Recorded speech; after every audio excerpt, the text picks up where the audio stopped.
చిన్న video clip చూపిస్తాను, first ఆ వీడియో చూడండి. యాపిల్ ఫౌండర్ ఉన్నాడు కదా, ఆయన ఇక్కడుండే ఒక బాబా దగ్గరికి వచ్చాడు.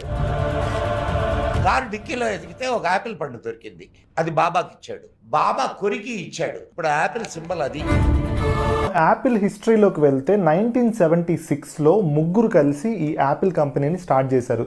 థర్డ్ కో ఫౌండర్ ఈ కంపెనీకి ఒక లోగోని రొనాల్డ్ వేన్ ఆయన డిజైన్ చేశాడు అనమాట. అదేంటంటే ఐజాక్ న్యూటన్ యాపిల్ బడి మనకి గ్రావిటీని కనుక్కున్నాడు కదా, సో ఆ కాన్సెప్ట్ని ఒక లోగోలోగా మార్చి ఆయన యాపిల్కి ఫస్ట్ లోగోని కనిపెట్టాడు అనమాట.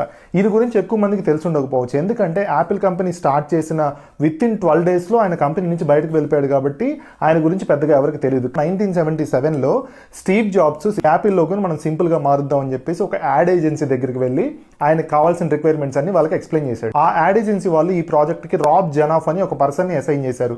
అప్పటికే ఆల్రెడీ పాపులర్ అయిన కొన్ని కంపెనీస్ ఉన్నాయన్నమాట, హెచ్పి అండ్ ఐబిఎం అంటాం కదా. ఆ కంపెనీ లోగోస్ అన్ని వాళ్ళకి టెక్స్ట్ ఫార్మాట్లో ఉంటాయి. సో ఈయన ఒక ఐడియాతో వచ్చాడు. అదేంటంటే మనం యాపిల్ జస్ట్ యాపిల్ ఫ్రూట్ ఏదైతే ఉందో ఆ సింబల్తో వద్దామని ఒక ఐడియాతో వచ్చాడు.